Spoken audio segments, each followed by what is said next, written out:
Have the Little Brown Jug back in Ann Arbor thanks to a 52-6 drubbing of the Golden Gophers up at the Metrodome. And Mo, you said all week long, I don't like this Friday night game, I don't like the way it's happening, but boy, it sure worked for you. Yeah, it did in this case, Jim, and the main reason was they come out and made two big mistakes and took any real mental momentum that they would have had out of that game, and we were able to score. Yeah, for the underdog to make something happen against a big favorite, you got to get the crowd in the game, and you got to do something early to keep it close, right? Right, and what they would have liked to have had happen is us fumble twice and them being able to go in and score.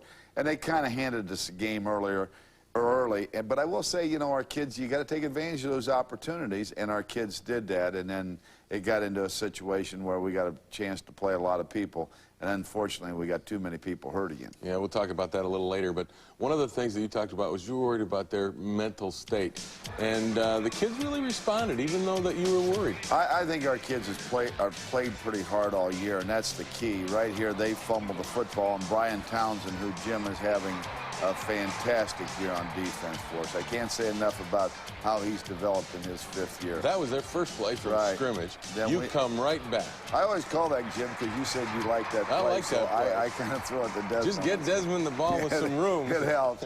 Here's Ricky Powers. I was happy to see this. We're able to run in here, and Ricky goes in untouched, and our second one will come the same way. Greg McThomas had a good day at fullback blocking, didn't he? Did a good job. He's a good, strong, physical kid. Then they come right back, Jim, and fumble the snap.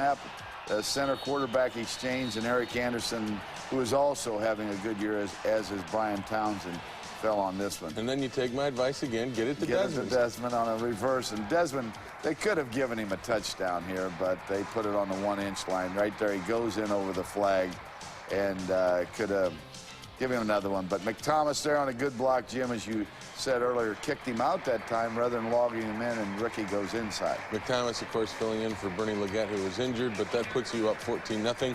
You come back with the ball, this time not as good a field position, but you get a good drive together. Right, good protection there. Elvis reading the defense right, steps up in the pocket and finds 21 in there and does a good job.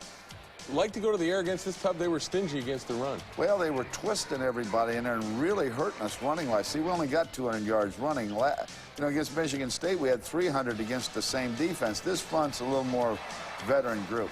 Big catch there for Tony McGee, Jim. That's his first of the year. In fact, the first of his career, and I'm happy to see that. Come back here for the touchdown to Yale Van Dyne, and I think that's a little too much passing, don't you? No, I think that's okay. Yeah. Hey, you're up 21-0. You're not going to say that's a bad deal, right? But we got to rush that football now. There's Yale. That was Yale on a great catch. Here we are. Corwin Brown coming over on a close call there, but does deflect the ball and keep it away from their receivers. A little unhappy. Corwin's doing a better job playing the ball, and that's the one thing he has to continue to improve is a free safety and zone coverage. See the ball. Here you go deep again to number 21. Yeah, Elvis, Desmond gets behind him because he has the speed, and Elvis didn't want to underthrow that, had a little trouble finding him and got the ball to Desmond. And that was a great, historically, I guess you could say, it was a big throw and a catch because of the two records that were broken. Elvis ties Rick Leach for touchdown passes, and Desmond ties Anthony Carter for touchdown catches. So the Keystone combo does a pretty good job on that one play, but it gives you the big lead at half, which is probably more important. Exactly, and a lot of people say, were you trying to do that? And you know something, until after the game people had mentioned it, I knew they were close, but I didn't know that that was actually the one. And we're not trying to do that, Jim, but we are going to use those two people. Did the kids know? You know, no one ever said anything. No one mentioned it unless they do it in the locker room, which I don't know if coaches hear everything in the locker room or not, but it's something that we're not trying to feature, but we have to take advantage of it when they give it to us. No question about that. Don't go away. We'll have the second half highlights. But first we hear from one of the Wolverines who got the Wolverines out of the gate in a hurry. What we want to do is start fast, and that's what we did. I mean, our defense got on the field and got the ball quickly twice, so we scored on those two possessions. And, I mean, everything just came together the right way.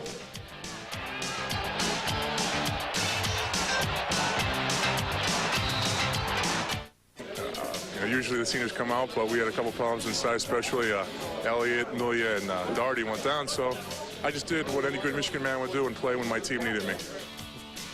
And the team needed Big Greg Skrupnik late because of those injuries, had to play all 4 quarters, and usually starters aren't in there at the end of a blowout, but Greg was. And the one thing that you had to wonder at halftime, you got the 28-0 lead.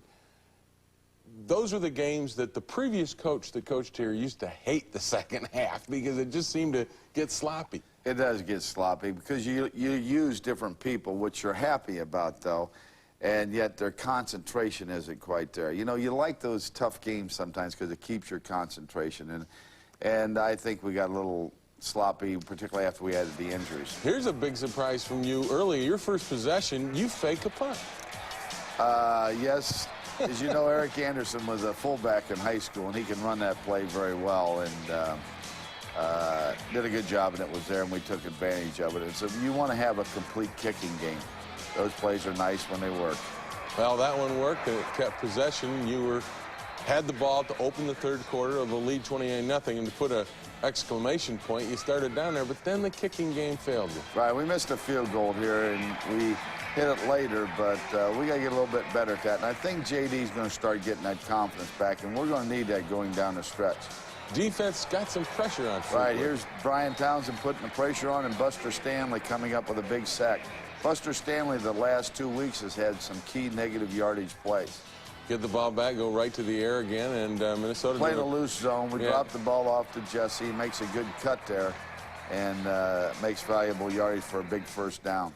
And then the record breaker for both Desmond and Elvis. Right, Desmond, we have a good play-action fake, and Elvis does a good job handling the ball. Desmond's quick enough to get behind him, and that's the result. 35-0. Desmond breaks Anthony Carter's record, and Elvis breaks Rick Leach's record. So that's a pretty historic moment right there in Michigan football. Right, it was. And, of course, we're happy for both young men and to know that when you compare yourself to a Rick Leach and an Anthony Carter, that's something special. Anthony Carter on the sideline for that game, too.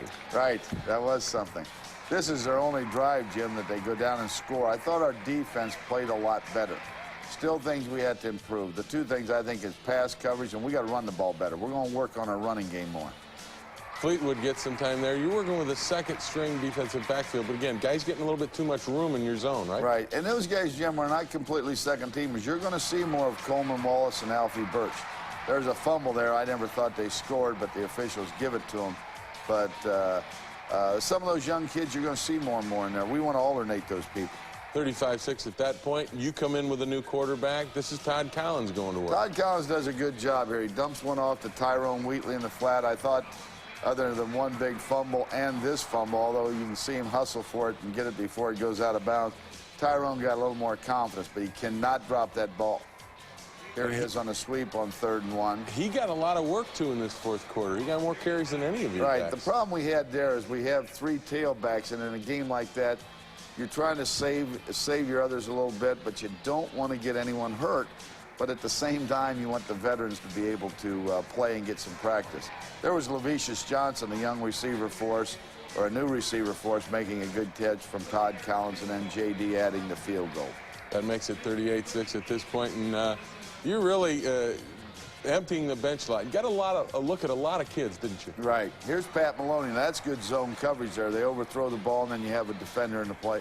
We got to play that ball better. Our kids got to see that ball go up in the air. And in his own defense, you got to break on the ball quicker, right? right? Exactly. Exactly. And we're getting a little better at it. Here's Wheatley on the screen again from Todd Collins, and he goes down inside, gets a little anxious there and trips. He played a lot better with more confidence. Yeah, you're talking about him getting anxious. What do you mean by getting anxious? Well, getting exciting to make the cuts. Now, here's his strength a little bit. You can see he's a strong back. The younger kids, without the experience, it happens at a lot of positions where, you know, what they end up doing, they get excited and they try to move a little too quick. Here they come back with Minnesota late in the game, and your defense continues to play well. Shante Peoples, a first-year player for us, playing strong safety. Good athlete, just needs some experience intercepting the ball. That was a big one. Ken Solomon, your quarterback now, hands off to Wheatley. Right, we used 3 quarterbacks in there, and Tyrone took us down. And you talked to Greg Strepnik there. We watched him. He's still in the game. In fact, we're running behind him right there, not on purpose, and Wheatley goes in and scores. But Greg had to come in and fill in the whole day, and that says a lot for him because you're an upperclassman. And I said, Greg, you're going to have to go. We just have so many people banged up. And that's an example for some of the younger kids that are out there watching Greg Skrepna, this All-American, say, got to do what the team needs me to do. I'm in the game fourth quarter when it's out of reach. That translates down the line, doesn't it? Oh, exactly. And the one thing I'll say for Greg, Jim, it's a little unfortunate in a way. He's playing well. His teammates know he's playing well, but he's being overshadowed a little bit about all the publicity that Desmond gets and Elvis. And you know every time the line blocks well, because you were one of those great blockers. Yeah, thank you. But that they do block well, it always goes to the back, all the publicity. But that's a good offensive line, and Greg is being a good leader. And I'll say one thing for him. He's really, really putting the effort out. 52-6, the final. You beat Minnesota. The big problem coming out of the game, the injuries to the offensive line. Do you have any idea at this point, a couple days after the game, where they are in the injury? Well, you got to look at Mark Melia, who comes in and fills in for Everett. Everett, I don't know if we can get back, and Mark's ankle is sore, believe me. Matt Elliott, we don't know the extent of the knee injury, but we think it was more of a kneecap. Rob Doherty's going to have no problem. Pinched nerve, we get a neck roll on him. He should be in good shape. Bobby Powers, a great special teams player, will probably have his knee scoped tomorrow, and he may be lost for 3 or 4 weeks. Now, Steve Morrison, however, can come back, start running this week, okay? And we may, Dobruth, I'm not sure about that. Knee isn't responding, but we got to get Bernie Leggett and Steve Everett back in there, and Steve Everett's got to play. Whew, that's a good injury report. Best I've ever heard. Hopefully all those things will happen. Don't go away. We'll be back, and we'll look at the Big Ten race at the halfway point. But first, we hear from Michigan's Keystone Combination. Yeah, I'd rather have it that way than than put the pressure on me. You know, I just want to go out there and perform as best as I can, lead this team. You know, that's my goal for the year, and get back to the Rose Bowl. And, you know, it's great, Desmond being in the Heisman race and everything. You know, good high school teammate of mine, and we just want to keep things going good. Director, you know, is definitely a heck of an accomplishment. But I really can't, you know, sit back and enjoy it because I don't have time to. We have Purdue next week. We have to get ready for Northwestern. Then we play Illinois on the road. Then we come back and play a tough Ohio State team. So we don't have time to enjoy it just yet. But once we get down to Pasadena and win the Rose Bowl, then we'll be able to enjoy everything that we did during the season.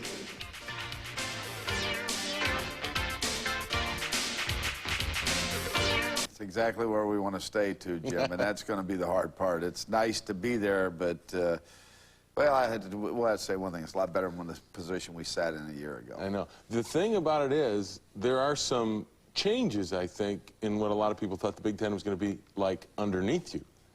Yes, Indiana's a much stronger team, and then, of course, yesterday you find Northwestern beating Illinois. And, Jim, it's upset weekend. The next week will be an upset week, too. You got Iowa and Indiana with 1 loss, but those 2 teams you have beaten. So in that sense, that's good. Ohio State still at 3-1. You've got them left.